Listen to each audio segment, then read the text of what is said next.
Baik, pada tips bisnis kali ini saya akan membagikan sebuah tips yang singkat tentang mengapa bisnis Anda itu stagnan.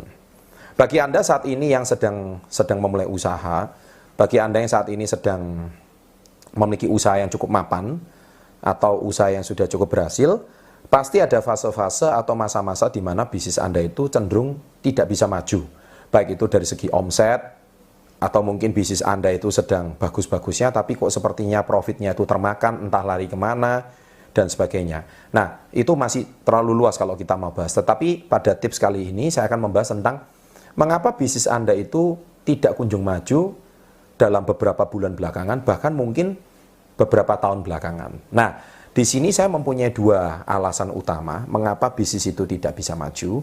Yang pertama adalah Anda mungkin terlalu membuat batasan terhadap bisnis Anda. Jadi Anda mungkin saat ini sudah mempunyai satu pengalaman, ya, entah itu pengalaman dari Anda pribadi maupun pengalaman dari kompetitor Anda atau pengalaman dari orang yang melakukan bisnis sejenis dengan Anda. Dan kalau Anda melihat riwayat mereka atau Anda melihat pengalaman Anda sendiri, Anda pasti membuat satu kesimpulan bahwa bisnis Anda itu potensinya tidak bisa lebih dibandingkan dengan bisnis yang Anda inginkan. Contoh, mungkin bisnis Anda saat ini omsetnya 100 juta per bulan. Anda punya satu batasan. Batasan Anda adalah, wah, mana ada orang yang bisa punya omset lebih dari 100 juta satu bulan di bisnis ini. Rasanya sangat mustahil. Ya, sehingga membuat Anda, saya punya teman-teman lingkungan, nggak ada yang lebih dari 100 juta. Bahkan saya punya pengalaman, jangankan 100 juta satu bulan. Mungkin saya punya pengalaman, pernah sekali 80 juta. Satu bulan saja, tapi setelah itu omsetnya stabilnya cuma 50 juta. Kalau saya mau dari 50 juta ke 100 juta, itu rasanya berat sekali. Nah, Anda mungkin punya batasan seperti itu. Nah, kalau Anda ingin sukses dan bisnis Anda ingin mengalami kemajuan, buang dulu batasan Anda. Ini nomor satu. Buang dulu pemahaman Anda. Buang dulu semua pengalaman-pengalaman yang Anda justru bukan itu lebih baik, tapi justru menghambat Anda untuk maju. Ya, seringkali banyak orang itu maju, hambatannya itu bukan di bisnisnya, tetapi hambatannya itu justru di cara berpikir Anda, yang selama ini membuat Anda tidak kunjung maju. Ya, nah oleh sebab itu, batasan itu mungkin Anda bisa konsultasikan dengan orang-orang yang lebih paham, atau mereka yang punya omset lebih besar, dan Anda bisa sharing dengan mereka. Dan senang sekali kalau Anda bisa mendapatkan tipsnya, dan mereka mau membagikan tipsnya kepada Anda. Dan semoga dari wawasan tersebut, pasti Anda memiliki strategi-strategi baru, wawasan-wawasan baru untuk mendongkrak penjualan bisnis Anda. Oleh sebab itu, yang sering saya sebut di video-video saya sebelumnya, yaitu namanya mentor. Ya, jadi Anda perlu menemukan mentor untuk memantau perkembangan bisnis Anda. Nah, yang kedua, ini yang sangat penting sekali, yaitu Anda pecah fokus. Ya, jadi permasalahan utama bisnis Anda stagnan itu karena Anda pecah fokus. Anda tidak bisa mengerjakan 2-3 pekerjaan sekaligus dalam waktu yang bersamaan.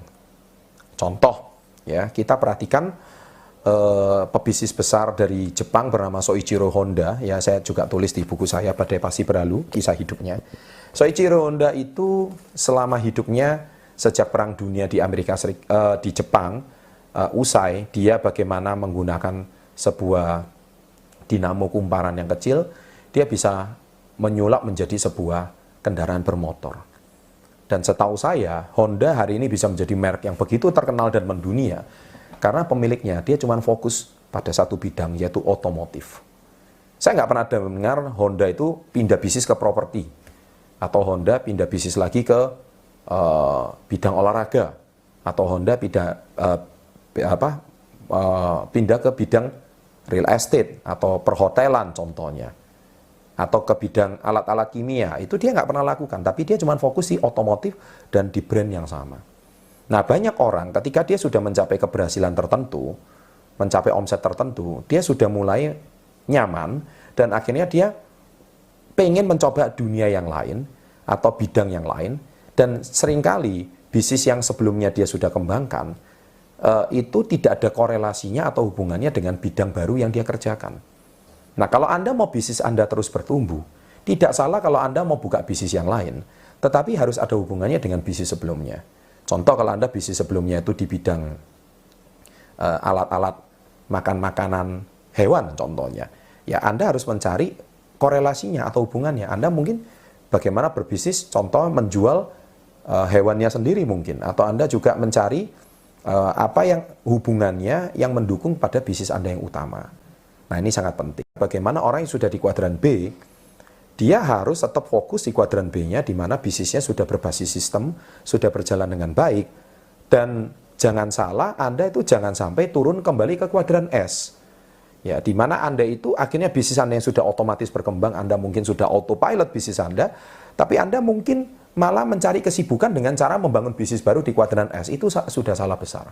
Harusnya Anda itu sudah mencari bisnis yang sejenis, bisnis yang autopilot juga, bisnis yang bisa ditinggal, contohnya mungkin dalam bidang